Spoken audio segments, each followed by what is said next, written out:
بھی اب رمضان آنے والا ہے، اب جھگڑے شروع ہو جائیں گے، جی ہم تو 20 پڑھتے ہیں، تم تو 8 پڑھتے ہو، تم تو کم پڑھتے ہو۔ بلکہ اس دفعہ بول پر بھی یہ سوال آیا، کوکب اکاڑوی نے کہا کہ جی ہم تو 20 پڑھتے ہیں، قیامت کا دن ہوگا، ہم اللہ رب العالمین سے کہیں گے ہم تو 20 پڑھتے ہیں، اللہ کہے گا ٹھیک ہے، اگر 20 ہوئی تو اللہ کہے گا ٹھیک ہے، لیکن تم سے پوچھے گا باقی 12 لاؤ، تم کہاں سے لاؤ گے؟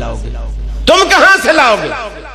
اور اگر 8 ہوئی، اللہ ہم سے کہے گا تراویاں تو 8 پڑھ لی تھی، تم 20 پڑھتے رہے، ہم کہیں گے اللہ ہماری 12 واپس کر دے۔ ہمارا مسئلہ تو آسان ہے، لیکن تم تو پھنس جاؤ گے، باقی 12 کہاں سے لاؤ؟ میں نے کہا یہ فکر تمہاری فاتحہ میں کیوں نہیں آتی؟ اگر قیامت والے دن اللہ نے پوچھ لیا، فاتحہ تو میں نے فرض کی تھی، اہل حدیث تو پڑھتے ہیں، تم نہیں پڑھتے ہو، اس وقت تم کہاں سے لاؤ گے؟ اس وقت فاتحہ کہاں سے لاؤ گے؟ اور اگر نہیں پڑھنی تھی تو تمہارا جواب ہم دے دیں گے، ہماری فاتحہ واپس کر دیں۔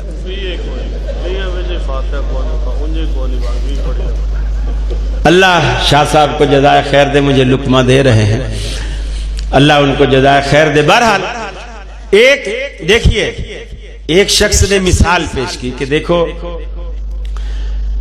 آپ کے سامنے اگر 2 بٹوے رکھ دیے جائیں، ایک لال ایک ہرا، اور آپ کو بتا دیا جائے کہ اس بٹوے میں 20,000 روپے ہیں، لال والے میں، اور ہرے والے میں 8,000 روپے ہیں، اور آپ کو اختیار دے دیا جائے کہ دونوں میں سے ایک بٹوا آپ کا ہوا، آپ جس کو چاہیں اٹھا لیں، تو مجھے کہنے لگے ایمانداری سے بتائیے آپ کون سا بٹوا اٹھائیں گے؟ میں نے کہا میں 20,000 والا اٹھاؤں گا۔ تو بولے پیسوں کی بات آئی تو 20,000 والا، اور نماز کی بات آئی تو 20 پڑھتے ہوئے موت آتی ہے۔ میں نے کہا دیکھیے ایک اور بات، یہی سوال میں آپ سے کرتا ہوں، جو بات آپ نے مجھے نہیں بتائی میں وہ بات بھی آپ کو بتاتا ہوں، پھر آپ مجھے اس سوال کا جواب دیں۔ بولے کیا بات نہیں بتائی؟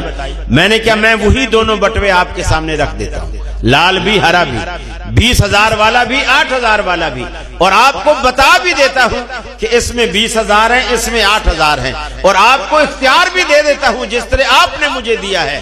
لیکن ایک بات جو آپ نے مجھے نہیں بتائی، وہ بات میں آپ کو بتاتا ہوں، وہ یہ کہ اگر میں یہ بتا دوں کہ 20,000 والے نوٹ نقلی ہیں اور 8,000 والے اصلی ہیں، تو آپ کون سے اٹھائیں ہیں؟ پھر تو ہم 8 والا اٹھائیں گے۔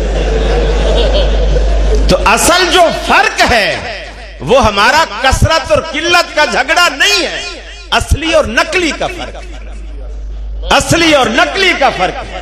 اہل حدیثوں کے پاس ہر بات الحمدللہ 1 نمبر ہے، جس کی بیس قرآن و سنت پر ہے، اور تمہارے پاس جو کچھ ہے 2 نمبر ہے، وہ یا تو خوابوں پر مبنی ہے یا بزرگوں کے قصے اور کہانیوں پر مبنی ہے۔